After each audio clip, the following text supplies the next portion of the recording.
Écoutez-vous la voix de Dieu ou doutez-vous que Dieu se soucie de vous?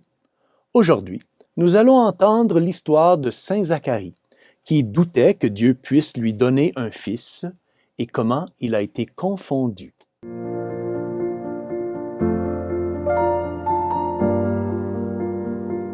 Au nom du Père et du Fils et du Saint-Esprit, Amen. Chers frères et sœurs, Salve Maria et bienvenue à ce commentaire de l'Évangile. Dans la lecture de l'Évangile d'aujourd'hui, que nous présente Saint Luc, chapitre 1, versets 5 à 25, nous apprenons que l'ange Saint Gabriel a été envoyé par Dieu à Saint Zacharie pour lui annoncer la bonne nouvelle que sa femme, Sainte Élisabeth, allait bientôt donner naissance à un fils. Or, cette annonce était très spéciale, car Sainte Élisabeth était déjà bien avancée en âge et, bien que toujours désireuse d'avoir un enfant, elle n'a jamais eu cette grâce. Contrairement à la bienheureuse Vierge Marie, qui avait elle aussi reçu la visite de l'ange Saint Gabriel et avait immédiatement cru au mystère de l'Annonciation, eh bien, la foi de Zacharie n'était pas tout à fait prête pour cette annonce extraordinaire.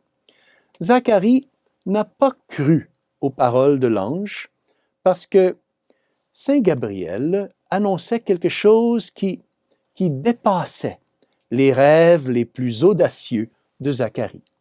C'est pourquoi Zacharie douta. Il douta parce qu'il ne pouvait pas se résoudre à croire ce que l'ange lui disait.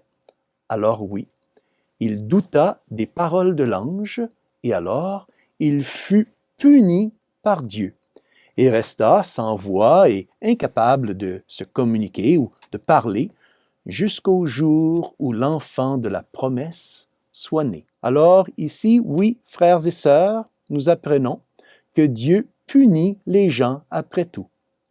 Saint Jean l'explique très bien dans l'Apocalypse avec ces paroles du Saint-Esprit.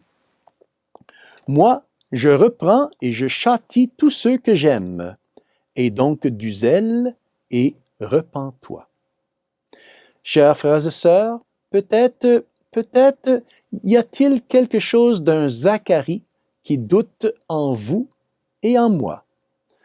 Ne sommes-nous pas aussi parfois sceptiques lorsque nous recevons de bonnes nouvelles? Peut-être parce que nous sommes tellement habitués à entendre de mauvaises nouvelles. Et alors, quand la bonne nouvelle nous vient de Dieu, eh bien, c'est encore beaucoup plus difficile d'y croire, n'est-ce pas? Eh bien, aujourd'hui, la bonne nouvelle, c'est que nous célébrons la promesse que Dieu, et oui, Dieu est avec nous. Il est avec nous en notre Seigneur Jésus-Christ. Non seulement il est avec nous, mais comme le dit Saint Jean dans son épître, le Seigneur, il est en nous. Il suffit de nous intérioriser, de nous recueillir et nous pourrons le trouver. Pensons seulement au grand saint, Saint Augustin, qui, après avoir touché le bas fond de sa vie et avoir connu un effondrement spirituel total, Saint Augustin a découvert que Dieu aimant et Dieu miséricordieux, habitait en lui.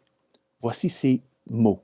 « J'ai voyagé loin de moi, Seigneur, mais tu es resté en moi. » Oui, il suffit de croire et de se réjouir, car Noël, que nous célébrerons dans quelques jours, est consacré à la venue de notre Seigneur Jésus-Christ, à sa venue joyeuse dans nos vies. Demandons à Notre-Dame, demandons à la Mère du Seigneur et aussi à notre Mère de toujours nous aider à être ouverts aux voies surprenantes de Dieu dans nos vies, afin que nous puissions nous aussi participer à sa joie et à son glorieux triomphe. et que Dieu Tout-Puissant vous bénisse, au nom du Père et du Fils et du Saint-Esprit. Amen. Salve Maria!